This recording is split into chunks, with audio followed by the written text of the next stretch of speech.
back in a straight line. Body completely relaxed.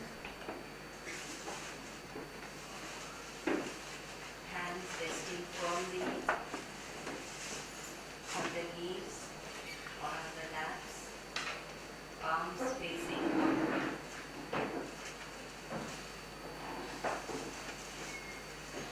Keep the breathing normal.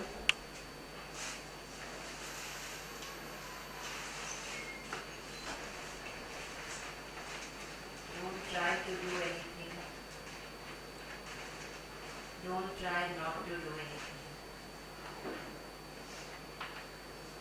Just be. Thoughts are coming. Let them come.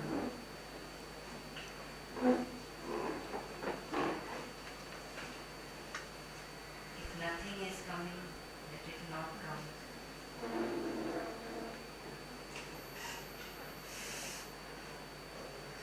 Keep the breathing completely natural.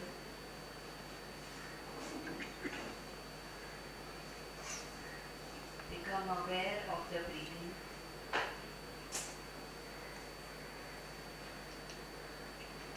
The air entering the nostrils.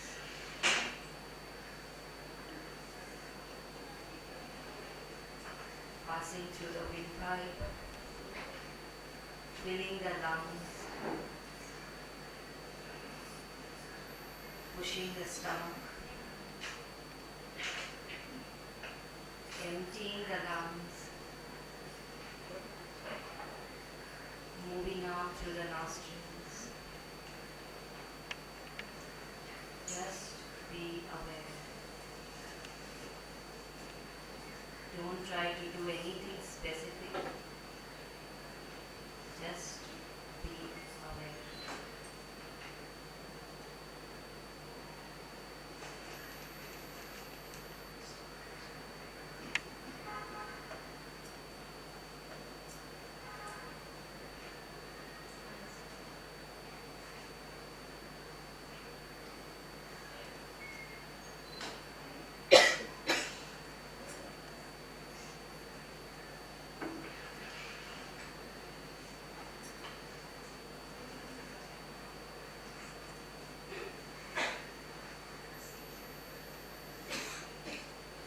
Visualize your body as it is now, as if you are sitting outside your body and watching it.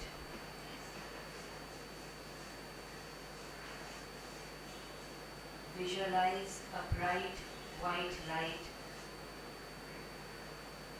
entering your body to the top of your head, flooding through the entire system, cleansing it completely of all stress, strain, pain.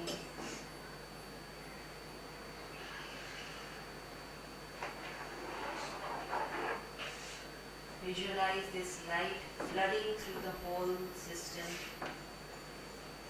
cleansing and releasing it completely,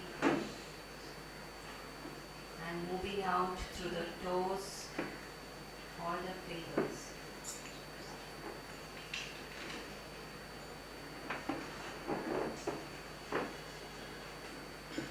Take this light bath 2 to 3 times. If there is specific pain or strain or pressure in any part of the body, consciously visualize that part getting cleansed.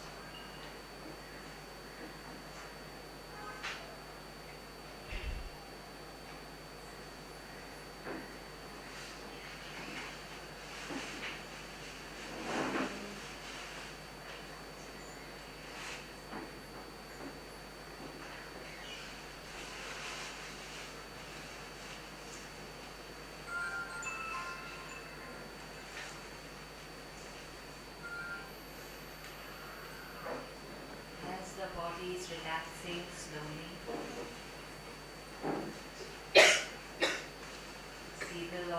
take a deep breath and chant Om as we breathe out.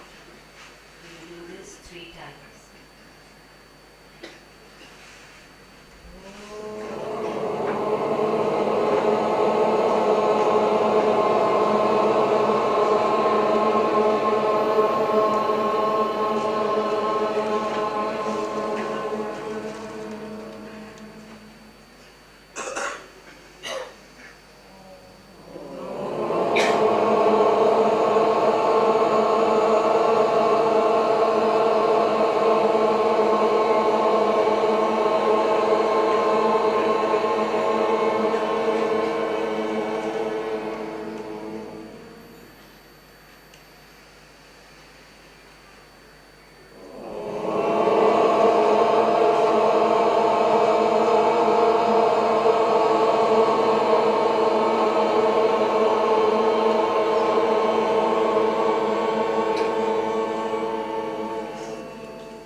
Salutations to one and all. Last month when we met, we had done the first chapter of the Gita. Anybody remembers what is the name of the first chapter of the Gita? Arjuna Vishadayuga. The Yoga of Arjuna's sorrows.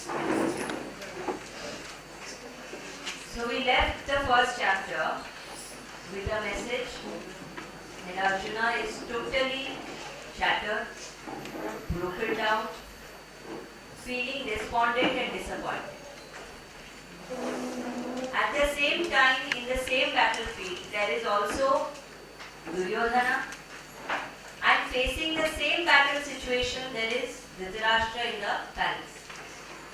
Each of them is responding to the situation in 3 different ways. So the introspection for last month was, what is my response to different situations when I face them? Do I respond the Dhritarashtra way? Do I respond the Duryodhana way? Or do I respond the Arjuna way? Now the question is there also a third way to respond? A fourth way to respond?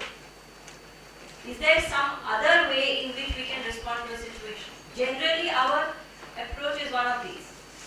Either we face the situation to a certain extent, but don't do anything about it. Don't really have the courage to do anything. That is the Dhritarashtra. Second way is, we face the situation and continuously crib and complain. And doing that makes us feel that we are facing the situation.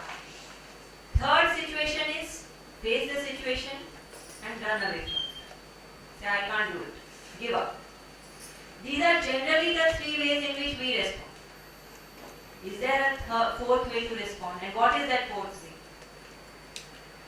That begins with the second chapter. Now before we actually enter into the second chapter, it becomes extremely important that we understand what Arjuna's problem really was. Because unless and until we understand Arjuna's problem, we won't understand why Krishna is saying what he's saying. Because you see, when a friend is really upset and he's feeling low, he's crying, he's giving up, what is a normal response any friend will have? Don't worry, come on, you can do it. I'm there with you. You won't lose this war. Have faith in God. Maximum something like this. Krishna doesn't say any of these things.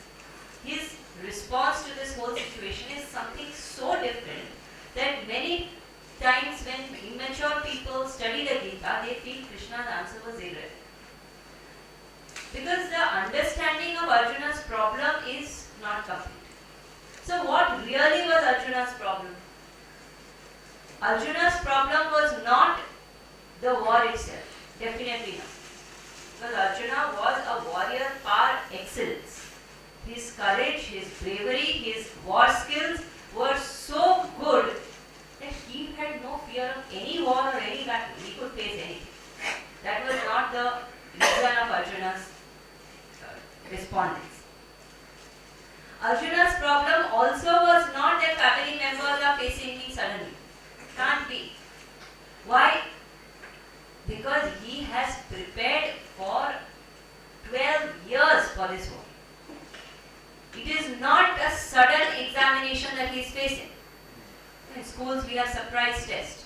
It was not a surprise test for Arjuna. Arjuna always knew he had to fight against these people and he was willing to fight against them. He had no problem with that. What was Arjuna's problem? Arjuna's problem was not that Duryodhana was his brother and Duryodhana had to be killed. He had no qualms killing Duryodhana. His problem was that alongside Duryodhana there is also Bhishma, there is also Drona. These are not people he wants to kill. He does not have a problem killing Duryodhana. He was almost about to kill them in Virat itself when he fought the war and defeated them. Difficulty was that Bhishma and Dronacharya are standing on the side of Duryodhana. And when he is facing them, now he is confused whether it is right to fight this war or it is not right to fight this war. And this is the situation we all face in life. Life is not always about blacks and whites. If it was black and white, it would be perfect. This is right and this is wrong. Generally, the difficulty is that in the right there is wrong mixed, and in the wrong there is right mixed. And when there is this admixture, then there is confusion. That is where Dharma Viveka is required. That is where Gita is required. If everything was white and black, you don't need Gita for that. A small child can look at a story and say, okay, this is right and that is wrong, and it's simple. Why do we need the Gita? Because life is not as simple. Life throws at us complex situations. Why life throws at us complex situations? Not because situations by themselves are complex, because human mind makes things complex. And this stays true in any person's life, in any period of time, in any organization, in any setup, irrespective. It is not that people in India are simple and people in the West are complicated. It is not that people inside the ashram are simple and outside the ashram are complicated. It is not that people who are in a family setup are simple and people who don't have family and orphans are complicated. No. Every human mind is complicated. There is a human tendency to complicate things. And the moment we complicate things, the outside is nothing but an extension of the inside. We all experience it all the time. The outside is nothing but an extension of the inside. So when I am complicated inside, what I see outside is complications. Actually, it is not complicated. It's very simple. Bhishma and Drona have by choice stood on that side. They are doing something absolutely wrong, not because they have taken the kingdom of the Pandavas, not because they have insulted Draupadi as a person, but because that is the way they are and they are now becoming rulers. Now the rulers of a country don't have character, don't have nobility, then you can imagine the state of the country. We have gone through it for 60 years, I don't have to explain. So it is very, very important that such rulers are overthrown. Very simple. There is no complication if you have clarity. But Arjuna does not have clarity, like all of us. And therefore, he is feeling in his confusion that this is a very complex situation. And there he is standing on that battlefield, the hero of the country. In his days, he would be like a page 3 character, celebrity. And he's standing there crying, cribbing in front of everybody, totally like a weakling. And in that state, what will Krishna tell him?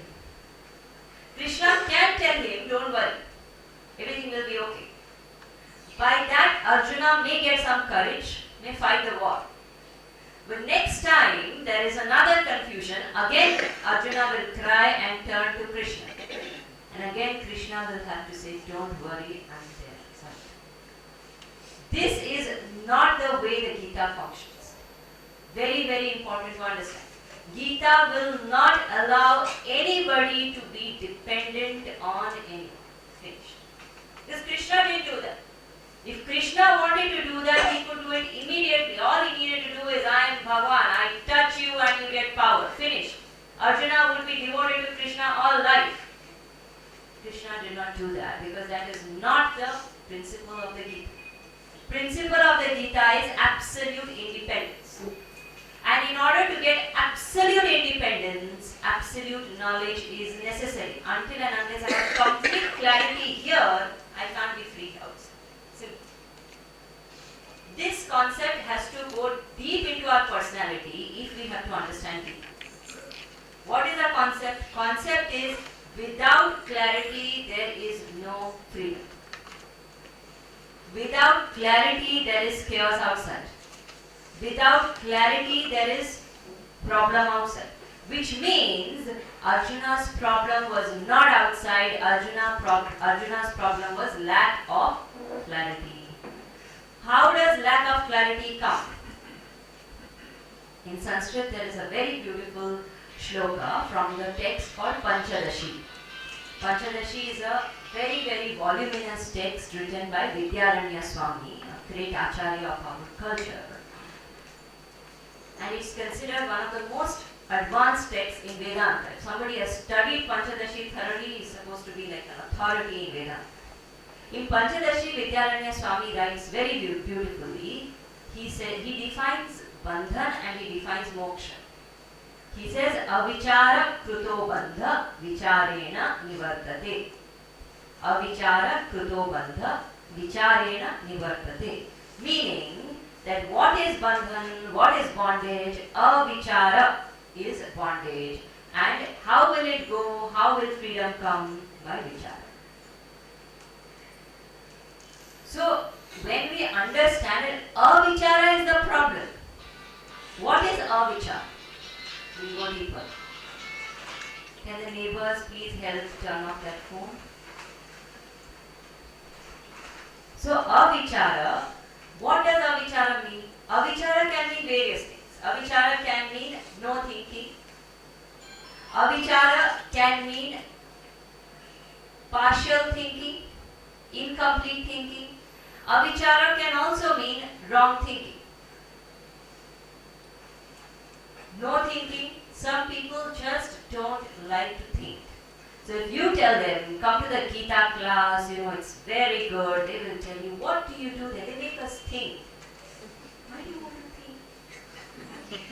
Why are you wasting your time thinking?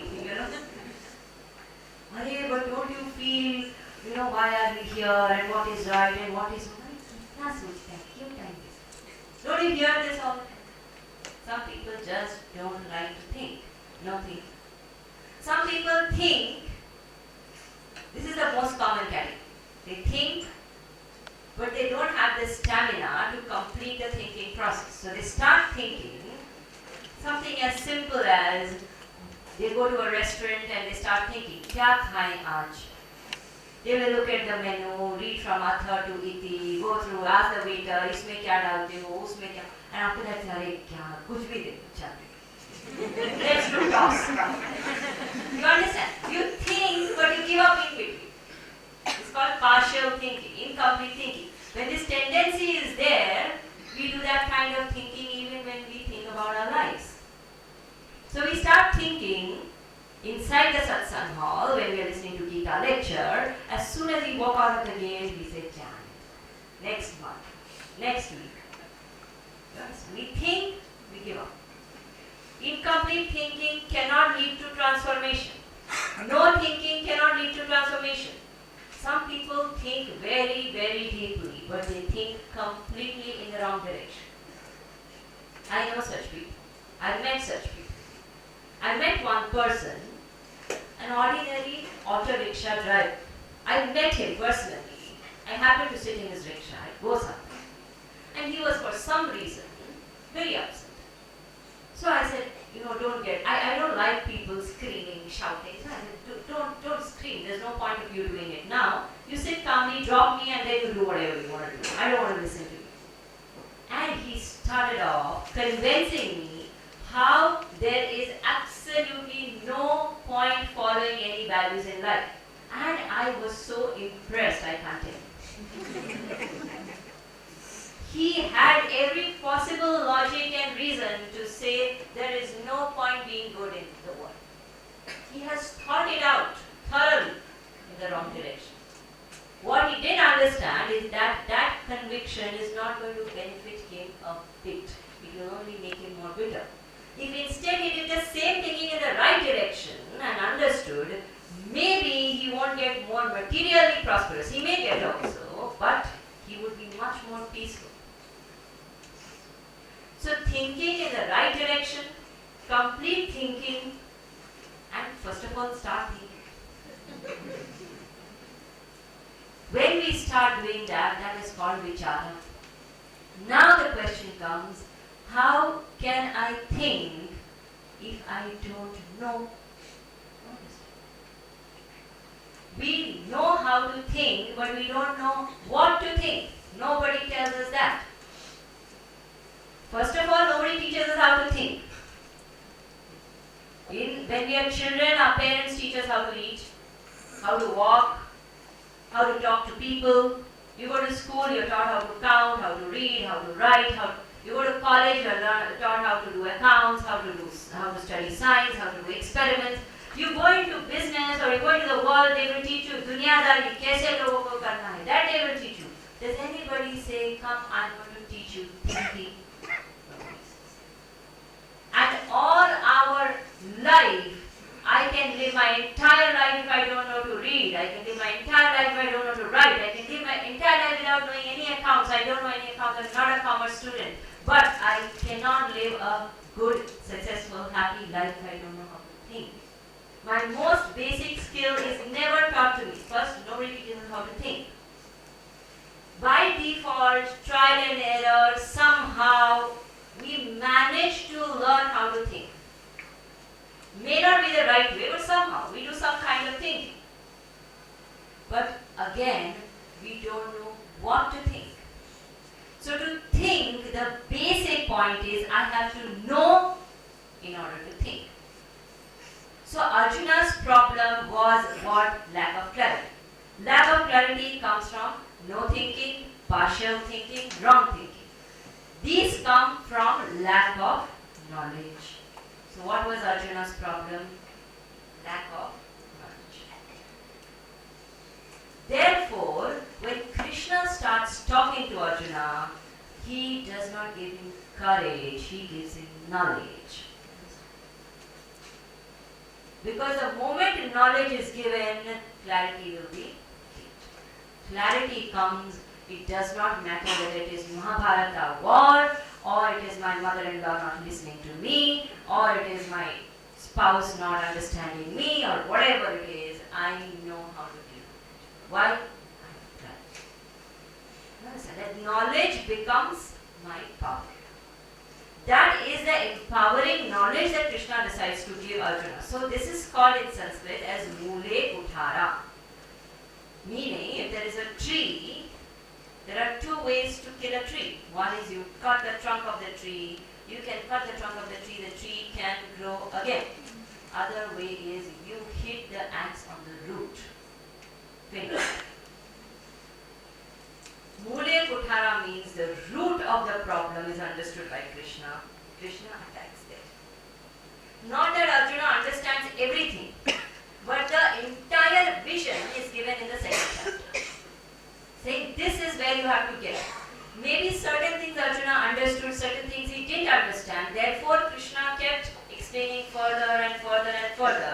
But the whole of the rest of the Gita is only an elaboration of the second chapter. The second chapter is considered to be almost the summary of the entire philosophy of the Gita. Therefore, on any occasion, whether it's a wedding, whether somebody has passed away, whether it's a birthday, generally they chant the second chapter of the Gita because it contains the entire philosophy. You chanted the second chapter, you've understood that, you've understood the Gita more or less. It contains Jnana Yoga, it contains Karma Yoga, it contains Bhakti Yoga, everything. And it also contains what the result of all this is going to be. So very, very complete in its approach. Krishna gives the entire summary of the path to Arjuna in this chapter. Now, we said that in the story, Arjuna has just now become very, very upset. He's standing there. You know, when somebody is crying, weeping, upset, throwing a tantrum, at that time, imagine standing there and saying that, what are you grieving for? There is no reason to grieve. Life is permanent. The soul's journey continues. He's going to get up and give you one and tell him. Warning, don't try. It's very, very difficult. So first thing you have to do is bring him to some kind of a balance. Now how will you do that? When a person is weak, you give him strength. When a person is weak and is behaving weak, we give him strength. When a person is strong and he is behaving weak, we can't give him strength. What do we give him? We give him one whip. Think, what are you doing? Stop behaving like this. This is exactly what Krishna does. Krishna doesn't give sympathy to Arjuna. Krishna says, what you are doing is not worth your personality. You are much more stronger. Come on. Don't behave like this. And immediately Krishna points out that look, the problem is not outside. It's your weakness of heart that is causing this whole problem. We will read those two shlokas. I hope you have carried your books to class today.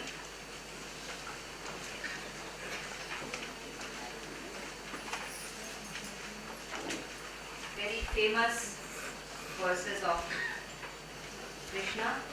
Also because these are the first words that Krishna speaks in the Gita. The second and the third verse you can repeat. Shri Bhagavan Uvacha Sudasva Kashmalamidam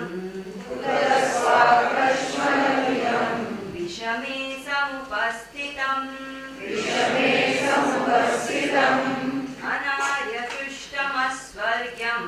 Anarya Tushtamasvargyam Akirtikaram Arjuna Daityam Asmagama Partha Naitatvayupapadyate Shudram Hridaya Daurbalyam Yathotishta Parantapa Shri Bhagavan Vacha, very important point in the Gita. When we study the Mahabharata, if you manage time, try and read the Mahabharata. It's a very, very educative text to study, especially in the modern world, because so many situations, so many kinds of difficulties that we face today, challenges that we face today have been handled very beautifully in the Mahabharata. And the beauty of Mahabharata is, it is not a text of perfect people. Nobody in the Mahabharata is perfect. They are all people with a lot of flaws, a lot of imperfections, their own selfishness, their own limitations. And these are people who are facing the situation. And how even a person with all those limitations, when he faces a situation based on dharma, what happens to him? And when he compromises, what happens to him? It's very, very beautifully put up. So in the Mahabharata, you see, Krishna has been one of the constant characters throughout the Mahabharata, and you see that he has a lot of conversations with Draupadi, with Yudhishthira, various people. Whenever Krishna speaks, Vedavyasa Krishna Vacha. The Lord Krishna is speaking, or Sri Krishna is speaking. But there is a very strange change of terminology the moment the Gita begins. So these 700 verses in the middle of the Mahabharata, when Krishna starts speaking to Arjuna, Vedavyasji does not say Sri Krishna Vacha. He says Sri Bhagavan Vacha. Very, very clearly pointing out that when the Gita is given, it is not with reference to the blue boy of Vrindavan, not with reference to the king of Dwaraka, not with reference to the cousin of Arjuna, it is with reference to that supreme Ishvara Bhagavan. Hence, whatever he is going to speak now is not an individual instruction Upadesha being given, it is an Upadesha of the Lord himself. He has now dropped all the other identities and he is operating only from that standpoint. Very important to understand. Now he says, how on earth have you managed to gather so much of cowardice, Arjuna? You are such a brave, such a courageous person. How did you manage to become like this? It's not you at all. So stop behaving like this. Meaning, what should I do? Should I do japa? Should I do puja? He says, no. He says, you just renounce. And the moment he says renounce, everybody looks here and there. This is the very reason we avoid satsangs. No matter how polite they are, they will ultimately tell us to leave everything. But remember, what is Krishna telling him to renounce? Tyaktva means give up. Give up what? Hridaya daurbalyam. Give up your weakness of heart. Give up this weakness. Don't behave like this. Come on, stand up now. Meaning, Krishna does not offer him a shoulder. Because the moment you offer a shoulder to a strong person, you make him dependent. You offer a shoulder to a weak person who genuinely needs it, he will gather strength and walk. You offer shoulder to a strong person, he will become dependent. Simple. That is the reason even when it's a weak person and you offer help, after a point it's always better to let them be on their own. If I always have to help a person, it is not help anymore. It is damage. Very important. So here is a strong person who is behaving weak. Krishna does not give him the shoulder. Krishna says, get up, come on. Uttishta. Stand up and fight. Don't behave like this. So when somebody says something like this, somebody is crying and weeping and Krishna says, come on now, stand up, give up all this. You may not really get convinced about what he's saying, but slowly you realize that either koi bhav nahi hai. So you will at least wipe off your tears and stand up and see what next to do. So now Arjuna thinks of other arguments why he should not fight the war. He's already given a lot of them earlier in the first chapter. Now he says other arguments, and now, fortunately, because Krishna has stopped his crying probably, now Arjuna has started thinking a little. Now he is not telling baseless things like, it's immoral to fight a war and blah blah, because he knows those are not his reasons. Now Arjuna says exactly what his problem was. He says, this Drona and Bhishma who are standing in front of me are worth being worshipped by me. How can I kill them? If he said this much and he stopped, it would still be understandable, because yes, it's natural to feel a little bit of a twitch when one has to do something so horrible, even if one has to do it. But the next thing he says is even worse, which shows that whatever he's saying is not coming from the depth of who he is. He says, rather than killing the sons of Dhritarashtra, I think it will be more dignified if I go to the forest, beg like a sannyasi and live. Now Krishna is going to laugh at this. Arjuna lived in forest for 12 years. That man was never in peace. Continuously he new weapons, trying to practice hunting, killing, strategize for the war. If he really had the mindset to be in the forest calmly and live on begging, he wouldn't have ever come back to fight the war at all. That's not his personality. It clearly showed that whatever Arjuna was saying was just being said out of escapism. He just wanted to run away from there. Krishna wouldn't let him run away. So now every excuse was a valid excuse. You know, sometimes it happens, something like that. Sometimes we want to do something so bad, we make the most illogical excuses. And we want people to believe that. It's very, very interesting that when people make excuses, somehow they start believing that the opposite person is absolutely dumb to believe something as illogical as that. So here Arjuna is making an excuse, and his excuse is more dignified to go to the forest and to kill the sons of Dhritarashtra. These sons of Dhritarashtra are people he has hated from the age of 9 or 10. Because you have to understand Arjuna. In spite of being such a noble guy, he has constantly faced injustice. His brother was given poison. His whole family was attempted to be killed. His wife was insulted. Their rights were taken. They had to spend so many years in the forest. Their mother was separated from them. What kind of injustice have they not done? Their house in which they were kept was set on fire. So Arjuna is a complete underdog. And you understand, a person who has lived in injustice all his life, that too from his own cousin, that kind of anger that must be seething in his mind. And that sort of, and Arjuna is not Yudhishthira. If Yudhishthira said something like this, it would be understood. Yudhishthira by personality is a very calm, forgiving, different kind of a person. Arjuna is not that. Now when Arjuna is saying it's more dignified to not kill them, it means he just is extremely confused. Fortunately for Arjuna, one good thing happens which separates him from Duryodhana. See, Duryodhana also goes to his guru and blabbers. Arjuna has also come to Krishna and he's blabbering, literally blabbering. There's no sense in what he's saying.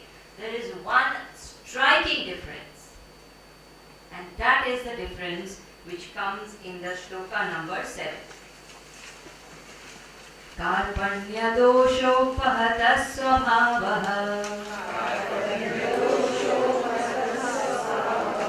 पृच्छामि त्वां धर्म सम्मूढचेताः यच्छ्रेयस्यान्निश्चितं ब्रूहि तन्मे शिष्यस्तेऽहं शाधिमां त्वां प्रपन्नम्.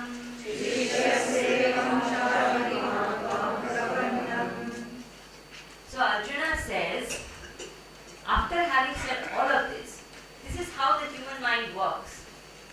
So initially, when we go to somebody and we say something illogical, we say it, then we support it, then we justify it, and then we suddenly realize I'm looking like a fool now.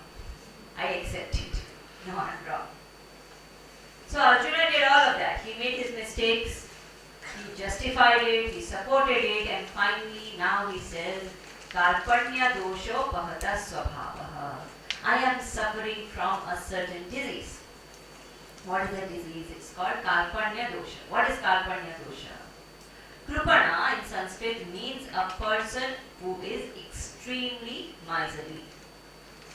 Extremely miserly to the extent that he will not spend his own money even for his own good. So Gurudev always used to give this example. He used to say, he is a person who will be extremely hungry at lunchtime, will go to the cafeteria, will look at the food, absorb the smell, take out his money, look at the note and say, Naya note hai, kyun todu chai? This is a Karpanya, a complete miser. Now, why is Arjuna saying, I am a miser? Because what is the greatest wealth we as human beings have? the greatest wealth we as human beings have is the ability to think, buddhi. Now when I do not use that buddhi for my own good, am I not being a miser? Arjuna says, I am suffering from miserliness. Karpanya dosha bhata swabhava. And therefore, because I am suffering from karpanya dosha, I am absolutely confused. Dharma sammudha cheta. Mudha, cheta means mind. My mind is confused. Mudha means somebody who is not able to see, understand things clearly. Somebody who is a fool. Actually, the literal translation of that is stupid. Sammudha, sam in Sanskrit is a prefix. Sammudha means samyak mudha. That means the greatest stupid fool. Absolutely confused. So he says, my mind is absolutely confused. About what? Dharma sammudha chetana. I am absolutely confused about what is right and what is wrong. I am not able to decide because I have been taken over by this karpanya dosha. I am not able to invest my buddhi to think clearly. Therefore, I am confused about dharma. So, Krishna, yat shreyasya nishchitam bruhi tanme. Now he says, you tell me what yat shreyasya.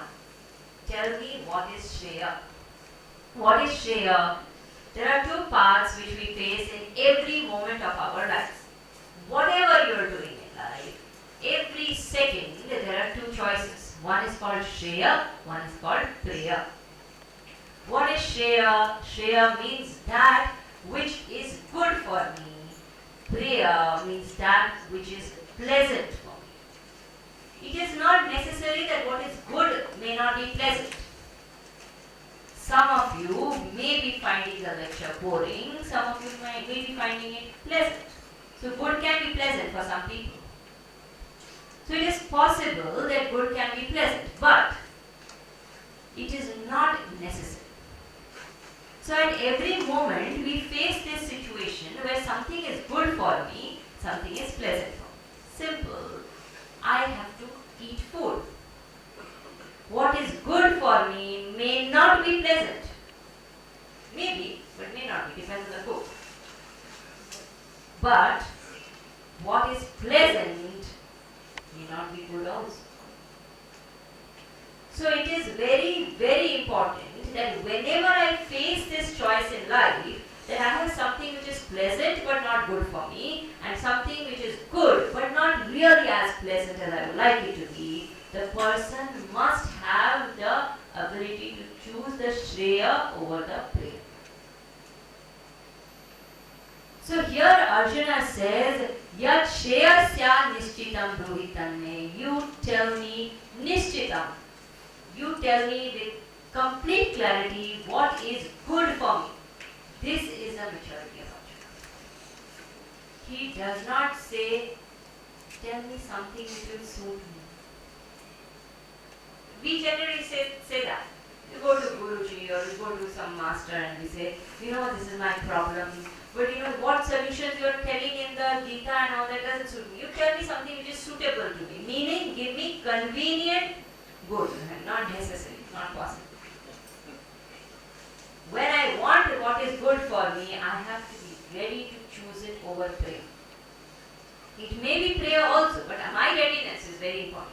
Arjuna made that choice. He did not say, yat preyasya nishchitam bruhitanme. He said, yat shreyasya nishchitam bruhitanme. You tell me what is good for me firmly. Why should I tell you, Arjuna? He says, Shishyasteham shadimam tvam pratapana. That I am now your student. Shishya. So therefore, I seek your guidance. This surrender of Arjuna made him different from Durita. Problems both had. Confusions both had. Ignorance both had. Arjuna accepted it and sought guidance. Duryodhana never did that. Made all the difference. So when Arjuna surrenders, that is when Krishna really starts teaching. Till now, Krishna does not say anything. He just said, okay, get up, come on, just motivation. Now when Arjuna says, I am your student, please guide me, what is really good for me? Now Krishna starts speaking, and he speaks of the highest philosophy. Because the point is, if Arjuna catches that vision, job done. So he tries his hand out. And usually you will see, whether you study the Upanishad or the Gita or any of our texts, you will see this is the pattern which the teacher follows. First, in the beginning of the text, the highest philosophy will be spoken. So that those students who are ready, they realize the truth, get liberation, go on. Those who are left behind, the teacher will come one rung lower, then one rung lower, then one rung lower. Then to the most behavioral level knowledge will be given. And then that knowledge will again be lifted. Then the teacher will start going higher, higher, higher. So at the end of the text, again the highest philosophy will be given. Not that the teacher leaves the lowest evolved student at that level. So that is the pattern of the teacher, that if somebody is ready for the knowledge, why make you wait? So even in the Gita, now Krishna is experimenting with Arjuna. He says, let me try giving him the highest knowledge. If this man gets liberation and understands, job done. I don't have to speak 18 chapters. If not, I have enough stock. So first he says that, oh Arjuna, you are speaking like a wise man. Lot of philosophy you are saying. But do you realize one basic principle in life, that the wise do not grieve. This is something we should write down and keep. It's simple, but it's very easy to forget, especially when the sorrow is mine. When sorrow is somebody else's, it's very easy to advise, saying, oh, don't worry, wise don't grieve, you are wise. When the sorrow is mine, this is the most easily forgotten thing. Write it down and keep. The wise do not grieve. Never. Na anushojanti panditaha, he says. Now one says, how can the wise never grieve? Sorrow will come. Supposing somebody passes away, something really grave happens, you feel sad. So Krishna is very careful in the usage of words. He does not say na shochanti pandita. Then it will be a little impractical. Saying never, sometimes you feel sad. But he says, na anushochanti pandita. Meaning, anu means continuously remaining sad. It is not wrong to become sad, it is wrong to remain sad. When we were kids, we used to have this doll. I don't know what this doll is called. There used to be a rubber doll. There used to be air inside it and sand in the bottom. So you push, it used to say push me. You push and it drops. And then it comes. What is that doll called? Daruma. What is it called? Daruma? Daruma. Yeah. Sure. Yes. Okay, it's called Daruma. I don't know what it's called. So whatever, it was one of our favorite playtimes. We used to just keep pushing and playing. It's a lot of fun. But that doll is very interesting. You push it, it rocks. But ultimately it comes back. Now the wisdom or the spiritual maturity of a person is not that you never rock. How quickly do I come back to balance? Very, very important. I might get shaken. But how long am I staying there? That shows my maturity. So many times people ask, I'm learning the Gita, but how do I know that I'm growing? I'm giving you a speedometer. Keep watching. How quickly am I able to come back to balance? Things will upset us. Sometimes we feel disappointed, we will feel angry. How quickly am I able to come back to balance? Remember the doll, whatever it is called. The quicker I come back to balance, the wiser I get. So Krishna says there is no cause to grieve. The wise never remain sorrowful. Now the question is, how can you say the wise never remain sorrowful? Okay, what small thing I won't, really worry. What about death? Here Arjuna is grieving about the death of his loved one, and death is something very serious. You can't really take it like a joke.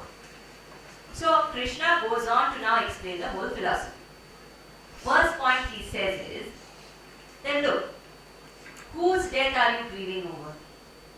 Are you grieving over Duryodhana's death and his party's death, or are you grieving over Bhishma and Dronacharya's death? If you are grieving over Duryodhana and his party's death, understand that they are people who have done so much wrong, they deserve to die, they better die. And if you are talking about Bhishma and Drona, they are people who have lived a completely fulfilled life. They don't deserve to be grieved over. In Ramayana, there is a very beautiful section where when Dasharath Maharaj passes away, Bharat and the whole retinue goes to the forest. And when they go to the forest, Ram hears that his father has passed away and he is shattered. The love Ram had for his father is incomparable actually. Imagine just because the word of that father, he left home and went away, not for a picnic. 14 years, means your whole youth is gone. Imagine the love and the respect and the reverence he had for his father. And his father has passed away and he couldn't even go for the last rites. Imagine what he would feel at that moment. So he's totally shattered, broken down, and he's crying inconsolably. And that is when Vasishtha Muni, the Kula Guru, the family guru of the Surya Vansha, he comes there and he speaks something very inspiring to Ram. He says, there are these 9 types of people whose death should be grieved. And he lists down these 9 people, saying, there is somebody who has taken a loan and not paid back, somebody who has cheated on a spouse, somebody who has killed wise people, or who has murdered a child, different kinds of things. These are very heinous kind of people. These are the people, when they die, their death should be grieved. Why? Because they got an opportunity to live and they wasted it in such horrible things. But somebody like Dasharath Maharaj, who has lived such a glorious, ideal life and died so beautifully. Who gets to die saying Ram, Ram, Ram, Ram? He died thinking of Ram. He lived such a glorious life, there is no reason to cry. So he says, you should not cry for people who have fulfilled the purpose of life. It is like a child goes to college and graduates from college, having done whatever has to be done in college perfectly, studied well, scored well. Do we cry in his farewell, or do we say, good, he completed what he had come here for? Okay, we can't celebrate, but we don't cry. We feel sad that, okay, our best student is going away, we're going to miss him, right? But we don't cry, we don't make a fuss of it, because we know he's going ahead for further studies or for growth or whatever. Same thing with people. So Krishna says, if you are crying for Duryodhana and party, they have done so much wrong, they deserve to be dead. So there's no reason to cry. If you are crying for Bhishma and Drona, they have fulfilled the purpose of life. Everybody has to go one day, but why should you cry on their death? So there is no reason to cry. First point. Now second point. Now he says, okay, do you see all these kings and soldiers and everybody and you and me? Do you see all of them? Yes, I see them all. Do you know that there never was a time when all of them were not there, and there never is going to be a time when all of them are not going to be there? We have all been there and we will all continue to be there. Now here, this is very, very controversial, because a lot of people say, how do you know? How do you know that there is a continuity of life? For this we have to pause for some time and we have to understand a few principles. First and foremost, we will go very logically. Don't believe me just because I'm wearing yellow. I might bluff sometimes. So be very careful and try to think logically. So, when we start thinking logically, we all are living in this world, experiencing different things. Somebody is rich, somebody is poor, somebody is handicapped, somebody is sick, somebody is always happy, somebody is very cranky. Each one is different at their mental, physical, emotional levels. Logic tells us, science tells us, everything in this world has a cause. There cannot be an effect without a cause, and there cannot be a cause without an effect. This is logic. Now, if I am saying there are these variety of experiences that I am getting, is it possible that every experience has a cause within the time from when I am born in this life? Not possible. Why is it that I am born in a certain family and somebody else is born in another family? What is the cause? Cause cannot be limited by the time frame of this particular birth. But there has to be a cause. Now if we are logically saying that if there is an effect we are experiencing, there has to be a cause, and we are not able to find this cause within the time frame of after birth, that means that cause must be before birth. So that means there has to be some kind of a past which is before this birth, because of which this birth had happened. Now we are saying that we do so many things in our lives. We see so many times and we talk in the world, he did so much wrong but nobody ever caught him, he died like that. And he did so much right, nobody recognized him, he died like that. Don't we see that so many things we do, we don't experience the result of that here and now? What happens to that result? I cannot say that there is a cause but there is no effect. Not possible. It has to be there somewhere. So if it is not happening before the death that I am experiencing, there has to be some existence after when that effect of that cause will be experienced. So based on law of cause and effect, we have determined that there is a continuity. Whether or not there is another birth, not birth is secondary. First and foremost, we agree that there is a continuity for the law of cause and effect to happen. Why are we saying that that continuity is there? Because there cannot be an effect without a cause and a cause without an effect. Now once we understand this much, now the point is that because I am experiencing the effect of the causes, I have to be the cause of the causes. If I say that I have done something, or my grandfather has done something, and I am experiencing the result of that, it becomes an illogical universe.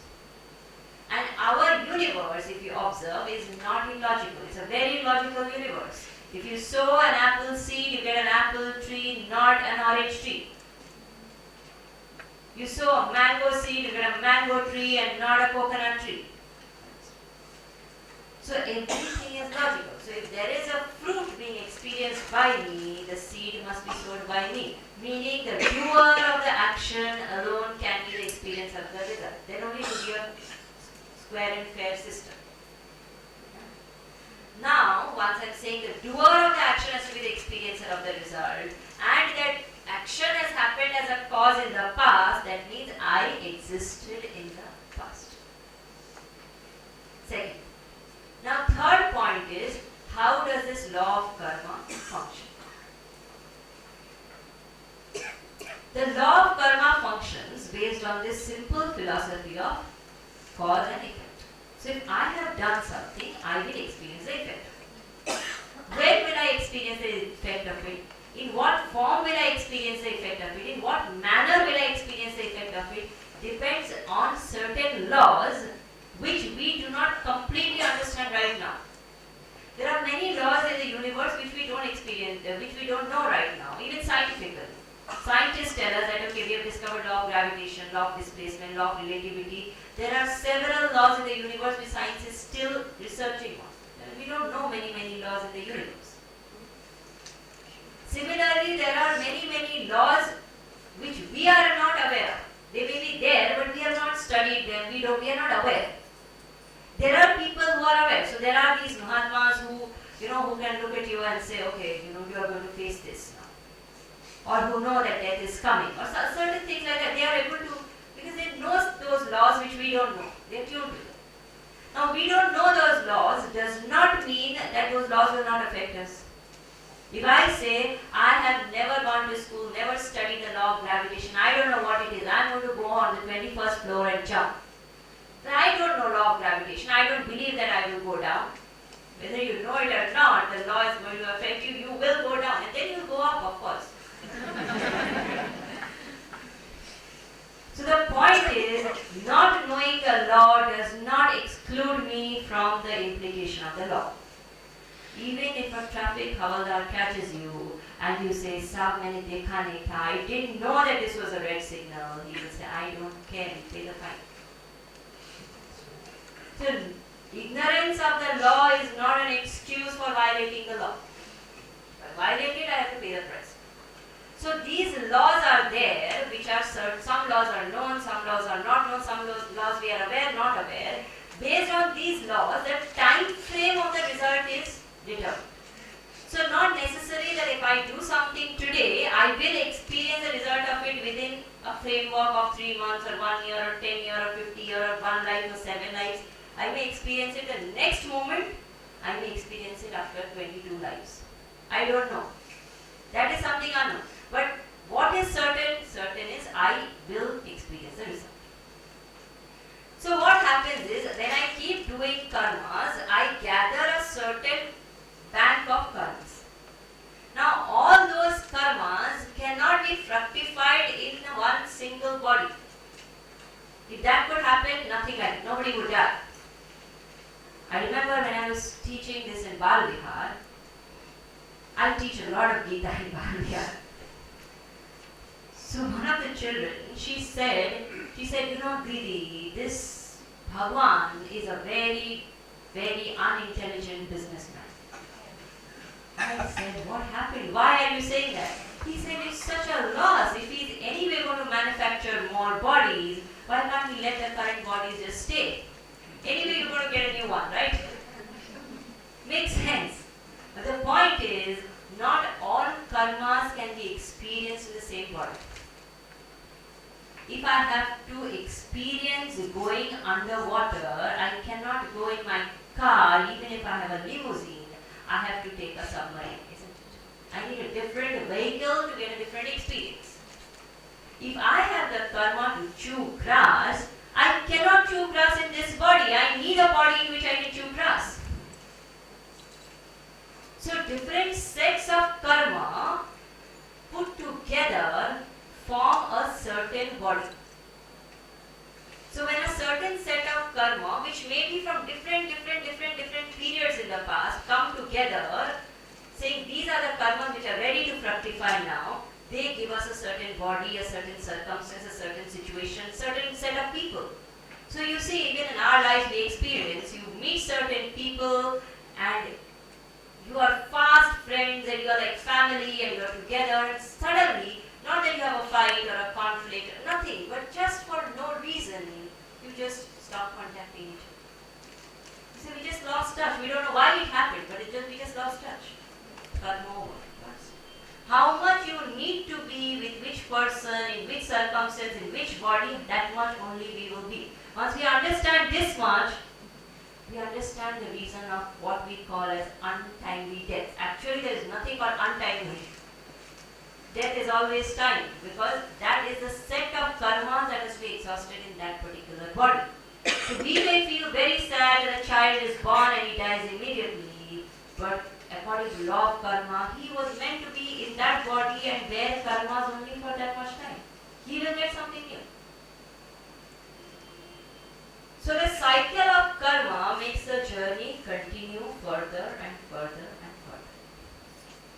Now somebody may say, why should I bear the consequences of something I don't even remember anymore? Because I don't remember what I did in my 22 lives back, isn't it? So is it fair that, I don't even remember I did it and I'm paying the price for it? Not fair. I will ask you a simple question. You have to answer this question, okay? Tell me, what did you eat for lunch on 18th October 2011? Tell me. You don't remember? That means you have not eaten. That food has not gone into your body. That food has gone into your body, it has nourished your body. Today you are sitting here because you ate that day. Every meal that you eat is going into your body. Just because I don't remember does not mean that it never happened. How do I know it happened? How do I know that since 18th October 2011 I have been eating every day because I am sitting here with a healthy body today? So how are we deciding? Seeing the effect, we are saying this must have a logical thing. So when we are saying that this is the effect we are facing, there is a cause. And that cause is leading to different lives, different bodies. Now once I understand this, it's very simple because it is a law of cause and effect. It is a cycle which has to go on. We may get attached to people, we may love them, we may miss them, but the journey will continue. What continues in the process? What continues in the process is the individual along with the mind and the intellect. Body will remain here. Remember, mind and intellect is something we carry forward. That is the reason you see different toddlers. There will be a 1-year-old who will look at a cockroach and run to his mother and hug her and not leave her and start crying. There will be another 1-year-old who will look at a cockroach and start clapping. There will be another 1-year-old who will look at a cockroach, go running, pick it up and put it in his mouth. You understand? Why is it the 1-year-old has not been taught anything? But he is carrying his mind. That is the reason you look at somebody someday and you say, I don't know why, I looked at him and I instantly liked him. Or I looked at somebody and I did get a good feeling. Why? Because you're carrying the same mind and he's carrying the same mind. The minds are meeting. Conscious memory may have got wiped, subconscious memory is there. That is why so many times even a child is able to say, this is not right, I don't feel like doing it. How does he know? Not everything is taught. He's carried his mind.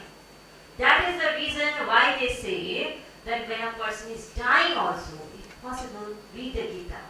Tell him something nice. That mind is what you want to carry. He may not consciously remember. You are listening to Gita. You may not consciously remember in your next life that this is what Nidhi Chaitanya spoke. No. But the transformation that philosophy has done, the maturity it has brought to me is what I'm going to carry forward. Conscious memory may be dropped, subconscious, some scars will remain. Because of which we suddenly listen to the Gita and we say, oh, I feel I have to come back home. I've never heard the Gita before, but I feel like I belong here. Maybe I have heard it first. Maybe I have a connect. That's why I'm able to connect right now. If it's completely alien, I'll be lost. So the mind and intellect is what I'm going to carry. The individuality is what I'm going to carry. That is not lost. What is lost is only the body. No, my relatives are lost, my wealth is lost. Once we understand the law of karma, we understand nothing is lost. If I deserve that wealth, if I have worked hard for it and I have got it, how much I deserve if I have died in between, I will continue in the future. That's why we see somebody is born with a silver spoon in their mouth. Somebody is born in the slums of Dhara. Why? We say, उसने क्या किया कि उसको ऐसा हुआ? उसने मेहनत की है. Just that he has done it in a past which he does not remember. Today I do. It's not that it will go waste. I will bear the result of it. Maybe in this life, maybe in future life. But it's never going to go waste. So meaning I'm going to carry my wealth if I deserve it. And if I don't deserve it, if my quota of enjoyment is over, I may not die, but I may lose every penny that I have. Instantly, don't we hear? So much is in the news. The biggest businessman, so famous, and suddenly caught in a scam, lost everything. So if I don't deserve it, the moment my karma for that is over, I lose everything. And as long as that karma is lasting, nobody can snatch it away. It belongs to me, it's my right. Same with people. If I have certain karmas to exchange with certain people, I will keep being with them. There's so many people in our life, we say, I don't know why this fellow is in my life at all. But he is there and I have to be with him. Why? I have karma. Karma accounts have to be settled. And the day the karma account is settled, even if he is my closest friend, snap. Over. Because we are all here exchanging karma accounts. That's all. Now once we understand this much, we understand everything is a carry forward. So Krishna tells Arjuna, we were there before, we are going to be there in the future, all of us are going to continue with this journey. Don't worry, there is nothing to lose. So, do not grieve. Main point of Krishna is that do not grieve. Now, understand that when Krishna is saying that when something like death is not worth grieving, what else is worth grieving? Find a more grave reason. Death itself is dismissed as an excuse to grieve. Now, what is more grave? So he says that is not a valid reason to grieve. Then he explains that how is it that you were once a child, when a child's body. Now if you know when Children's Day comes, we see all the people posting their childhood photographs on Facebook. Very common thing to do. Or they will change their WhatsApp profile and all that, and they will make it a child picture. अरे ये तू है, मैं पहचान ही नहीं पाया, मैं भी नहीं पहचान पाया. The childhood body is not there at all now. You lost the childhood body to the teenage body. You lost the teenage body to the youth body. You lost the youth body to the middle age body. You lose the middle age body to the old age body. You lose the old age body to the new body. If you did grieve when all those bodies of the past were lost, why are you grieving now? You're just losing one body to another. It's just a change. Therefore, do not grieve. Arjuna probably looks at him really bored at that point in time, like you are looking at me right now.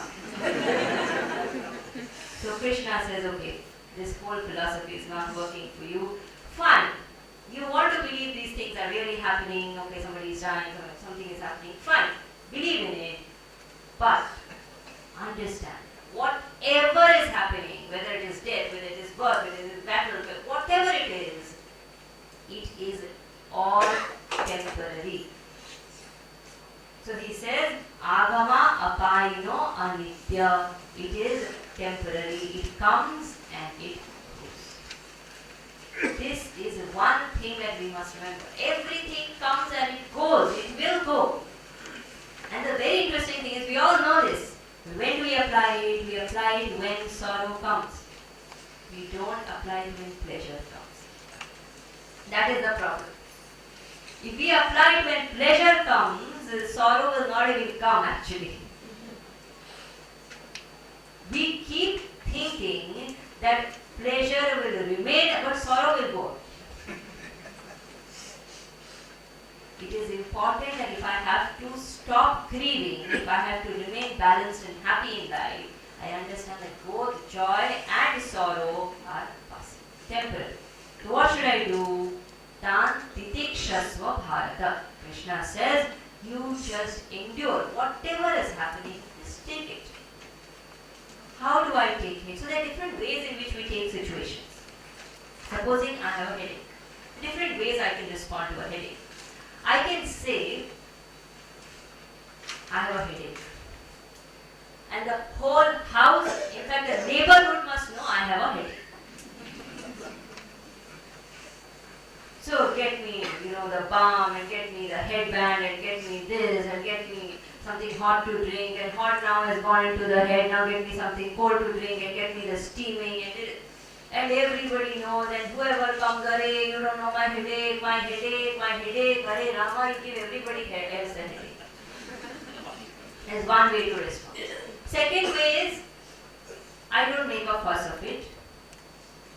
I don't tell anything to anybody. I do whatever has to be done. But by mistake, if how are you? God. अरे you don't know I have such a headache और मैं तो किसी को कुछ बोलता भी नहीं, I'm just tolerating silently and अरे why did he ask me? Second way. Third way is I don't tell anything to anybody, and even if they come and ask me how are you, I say I'm fine, but I will be boiling inside. Nobody understands what I go through. My headache, such a bad headache I have from last night, and I have not told anyone anything, and nobody is understanding, and I am just all alone facing this difficulty from inside and out. That is the third way. Fourth way is I have a headache, I do what I can for it. I put the head and I put the balm, I take the medicine, I take rest, whatever I have to do. But neither do I talk to myself about it, nor do I talk to others about it. When I don't talk to myself, worry does not happen. When I don't talk to others, complaining does not happen. When both these are minused from life, it is a happy life. Chinta vilapa rahitam, it is said. Chinta is worry, vilapa is complaining. Whatever is happening, neither do I worry, nor do I complain. That is called titiksha. So Krishna says, if something you think is really happening also, know that it will pass and just endure it. Don't complain, don't worry. Tan titikshasva bharata. Then he says something very beautiful. He goes deeper into the philosophy. He says, why should you actually do this?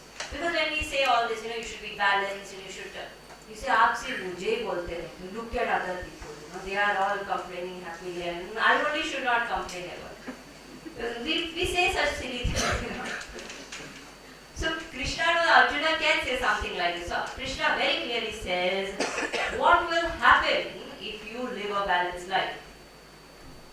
Many people think, if I live a balanced life, then everything is going to change. People are going to be nice to me. I will live a harmonious, happy, fairy tale life. Forget it. Nothing such miraculous thing is going to happen. World will be as ugly and difficult as it ever has been. What is going to happen? Bhagavan says, Sa amrutatvaya kalpate. I will become eligible for finite happiness. My balance is not for anything outside. My balance is because I will become eligible for infinite happiness. Who said I want infinite happiness? Then what are you doing all the time otherwise? Every action we are doing, aren't we doing it for happiness that will last forever, that will be permanent, that will be unlimited, that will be unconditional? Everything we are doing and thinking and everything. All our life we are really dedicated to it, but we are not doing what will make us eligible for it. So Krishna says, if you live in balance, sa amrutatvaya kalpate, I will become eligible for infinite happiness. Therefore, know that the truth is indestructible, it cannot be destroyed, and you are that indestructible truth. Your journey will continue. Change of body is like change of cloth. Just like a dress becomes old, or I get bored of it, or it has, I bought it for a party, I don't go to parties anymore, I change it and I get a new dress. Same way, I change bodies and I get a new body. It is just a change and nothing more than that. Therefore, O Arjuna, do not grieve. Then he says, you have understood that one should not grieve, that one is permanent. Having understood this, what should you do? Because I may feel like now I know everyone is permanent, our journeys are going to continue, there is no death, there is no fear of death also, because there is no death. That journey is going to continue. Whatever I deserve, I will continue to have. So what is there to lose? Nothing. So I am relaxed. Now what should I do? Maybe I should go to an ashram and sit and meditate. Maybe I should go to the Himalayas. Maybe. Krishna says, no. Having understood this, yudhyasva bharata, that you now fight your battle. Now because Arjuna was a warrior, Krishna said yudhyasva. If he was a student, he would have said, study. If he was a businessman, he would have said, do your business. Because the purpose of spirituality is not to take us away from our life, but to help us live life happily. So Krishna says, equipped with this clarity, with this knowledge, now you fight the war. So now, when all this philosophy is given, Arjuna looks at him and he says, this is all fine, but I don't need it. You know how we are? This is all this Gita is fine, Swamiji, but what is our problem? You don't understand. So Arjuna also probably gave that kind of an expression. So now Krishna slowly starts coming down. So he says, this knowledge what I am giving to you is very difficult to understand. So I understand that you do not get it clearly. But you have to understand one thing. Even if you don't get all this philosophy, you are right now a soldier. And as a soldier, it is your duty to fight a war. Now, if being a soldier you don't perform your duty, then you are violating dharma. For a soldier, there is nothing higher than fighting a battle of dharma. For a student, there is nothing higher than study. For a teacher, there is nothing higher than teaching. Whatever is my duty is my highest form of worship. So Krishna says, know that this is your duty and therefore you perform it. And then Krishna says something very beautiful. He says, and you understand one thing. Supposing you die fighting in this war, imagine you will be that hero who will die fighting in the war of dharma. Give up your life doing something so noble, you will definitely experience martyrdom.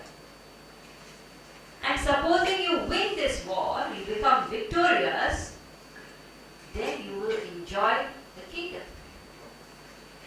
So materially also, socially and materially, if you die, you will get martyrdom, you will become famous. If you live, you will become the king, you will become famous. Either ways, it's a win-win situation. You understand, Krishna very subtly hints him, saying there is no possibility of you losing. Krishna doesn't even say that possibility. Now, this is a leader. For a leader, failure does not exist.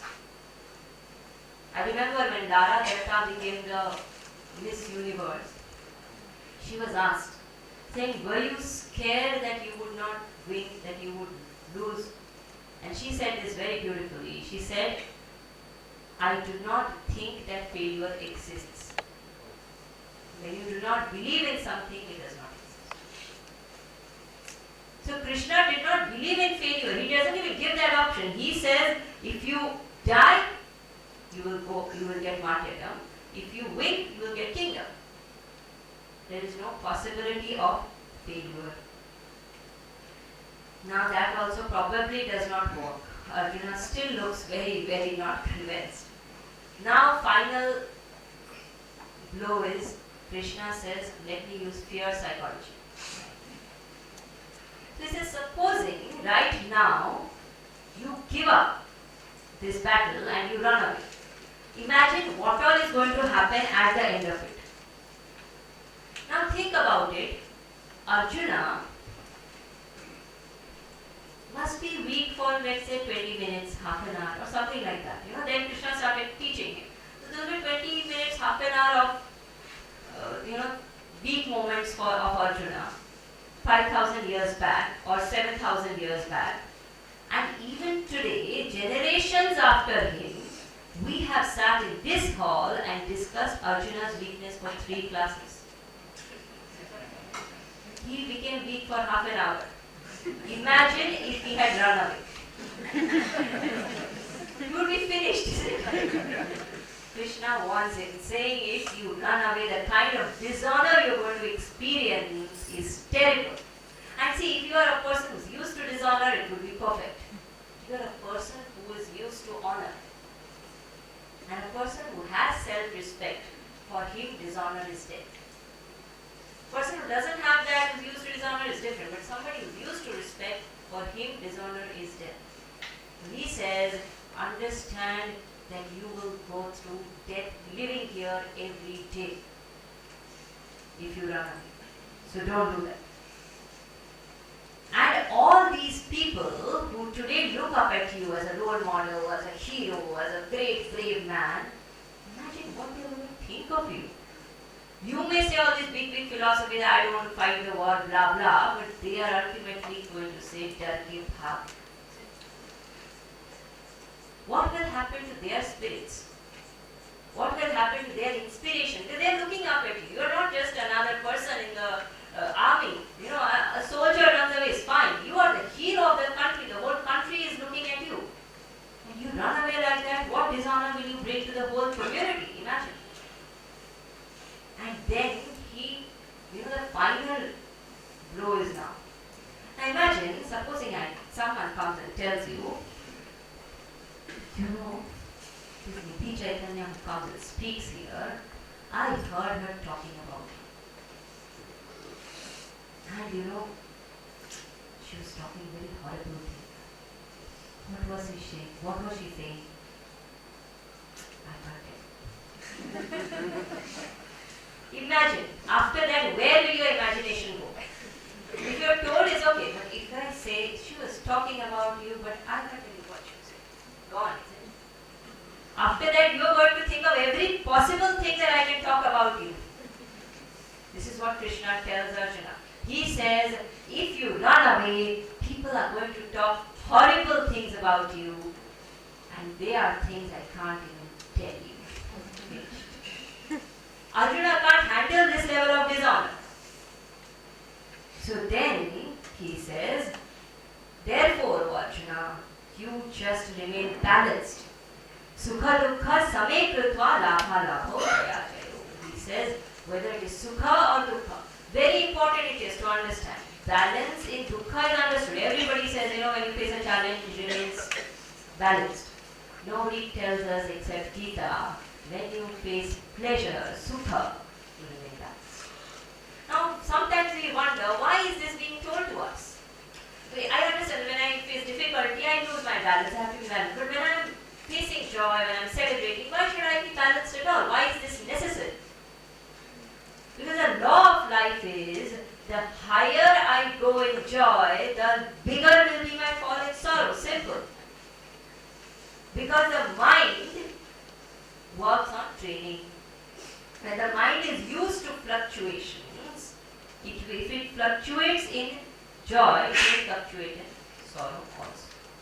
Therefore, it is important that both in joy and sorrow balance is maintained. And I tell you, greatest sadhana, practice for next 2 weeks is, see how balanced you can keep your mind during joy.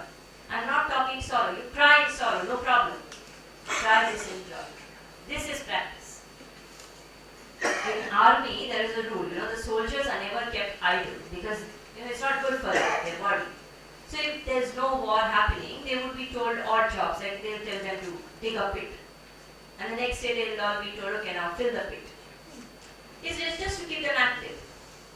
The rule in army is, the more you sweat in peace, the less you bleed in war. The more you sweat in peace, the less you bleed in war. The more effort we put to remain balanced in joy, the easier it will become to remain balanced in sorrow. This is a law. Therefore, Krishna says, Sukha dukkhe same kratva. That in joy and sorrow both, you just remain calm, you just remain balanced. And he says, now I have told you the knowledge of Sankhya Yoga, Jnana Yoga. This is the knowledge that life is going to continue. You have to just do your duty selflessly without wanting anything and keep yourself balanced, because that will make you eligible for the highest happiness. Knowing this much, now you do karma. Now Arjuna asked, how to do karma? So the most famous verse of the Gita, the 47th verse, we will read this together. कर्मण्येवाधिकारस्ते मा फलेषु कदाचन मा कर्मफलहेतुर्भुः मा ते सङ्गोऽस्त्वकर्मणि. So Krishna says karmani eva adhikaraste. This is the most famous and the most misunderstood verse of the Gita. It does not mean that do your actions without expecting any result. That is impossible. Nobody does something without expecting anything at all. Even when Krishna spoke the Gita, he would have expected Arjuna to transform, isn't it? Normal. So expectation is not the problem. What it means, adhikara in Sanskrit means capability or eligibility or ability. So karmani eva adhikaraste means you have the ability to only influence your actions. You do not have the ability to influence results. Once I have done the action, according to the quality of the action, the result will just follow. I can't do anything about it. But I can do everything as long as it's in my hand.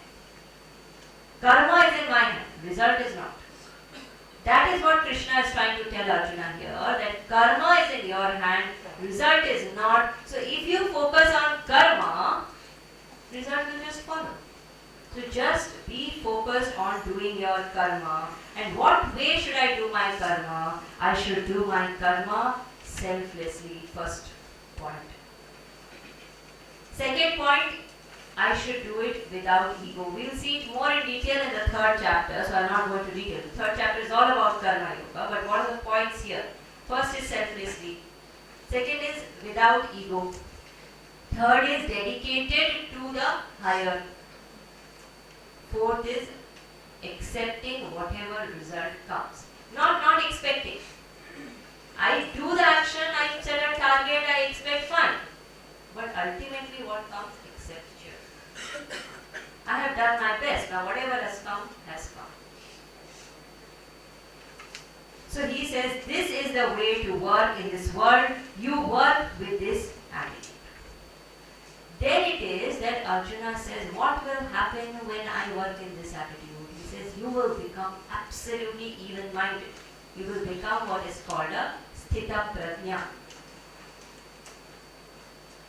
Arjuna is very amazed. You know, when words like realize, liberated, master, saint, sthita prajna, these words are used, people get very, curious.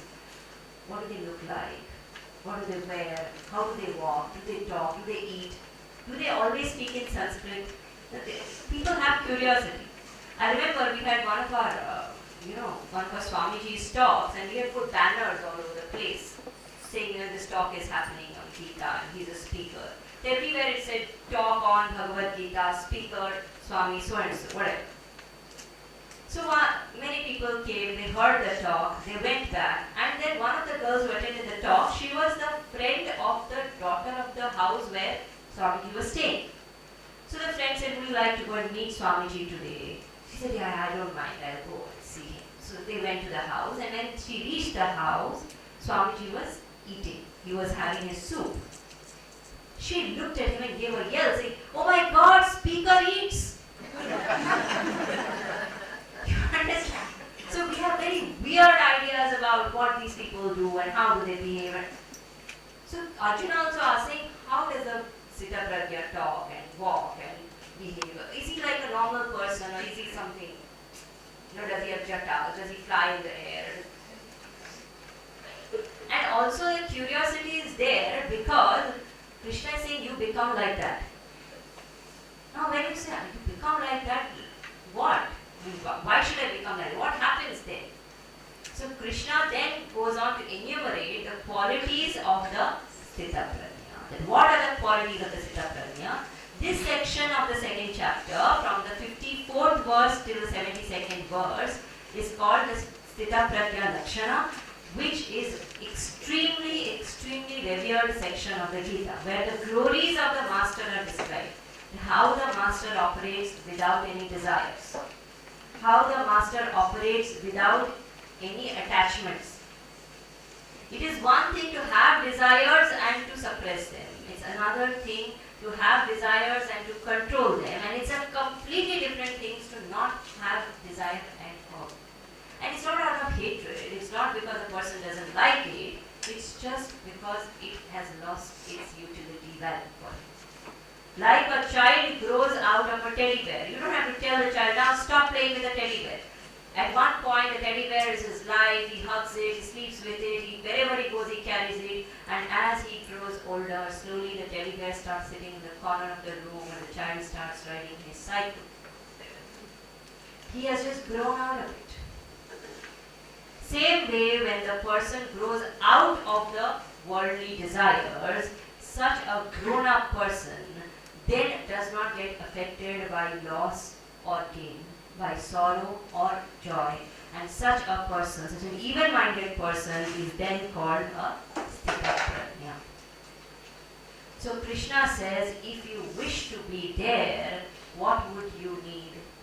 You would need clarity or knowledge. If you have knowledge, you will know very clearly that life is a continuous experience. Whatever is happening because of karma. So it will go on happening. I will just endure it without complaining, without worry. And when I'm living such a life, even-minded, then nothing in the world will affect me. I will sail through life courageously with a smile on my face. So for that, pursue the path of knowledge. And that's where the second chapter concludes. But then Arjuna is going to be left with lots of doubts, which we are going to see in the next session. Then we will cover the third chapter. Before we conclude, I just have a small announcement to make. I'll take 2 minutes. Chinmay Mission has a special project. It is called Transforming Indians to Transform India. This is a national project which we are doing since last year, where the concept is that if this country needs to change, it cannot change merely by changing the names of roads and cities and airports and all that. It has to change by transforming people from within. So if the people of this country have to change, their character, their thinking has to change, there has to be a different mindset that has to come into the country. Keeping this in mind, Chinmay Mission has launched this program wherein we have brought out this book last year. It's called Transforming Indians to Transform India. It has 7 stories related to 7 levels of transformation, like intellectual transformation, emotional transformation, physical transformation, cultural transformation, spiritual transformation, universal transformation, etc. Now this year, we are conducting workshops in schools, colleges, etc. for students, where there will be 7 workshops based on these 7 levels. Education institutions can choose to do 1 workshop or 7 or whatever they choose. And we will do these workshops free for the students and give them this book, educating them and making them aware that these are the ways in which you can transform yourself. Because these are not things that are a part of our education system as such. So, of course, these workshops will happen all over the country, but in Bombay itself, in Mumbai itself, we have taken this sankalpa that we will do 1008 workshops in schools and colleges. So these workshops will be conducted free and the book will be given to the students free. For this, swamis, brahmacharis, monks cannot really go out and do these kind of workshops for various reasons. One of the main reasons being schools won't be comfortable with that. The schools would require people who are not in these kind of clothes, for the students to be inspired, for people of different religions not to have any kind of objection, because the content by itself is not specific to any religion as such. So therefore what we have done is, we have trained about 85 trainers in Bombay, who are people like all of you, who are willing to spare the time to go into schools and to conduct these workshops. And they are now going and conducting, so we are doing a lot of work, we are going to many schools and the response is very encouraging. You can see our website, transformingindians.org, and see the work that is happening already. But we constantly have a need for more trainers, especially in various zones. For example, this area, we do not have so many TITI trainers. So we are planning to conduct a specific training program for people in this area who are willing to commit the time, saying that okay, for the next 1 year I will spare time in the daytime to go to schools and conduct these workshops. So if you think you can spare time and be a trainer, I request you to please sign up your name with Mangala Amma today. Give your name and number, and then we will intimate you when we can conduct the training program and go ahead. Thank you. Before we conclude, Ajay Bhai and Veena ji have been extremely hospitable to us, and we have had a great time discussing Gita, and we'll have a great time in the next 9 months, and we wish them a very happy Diwali, and this is a small gift for them.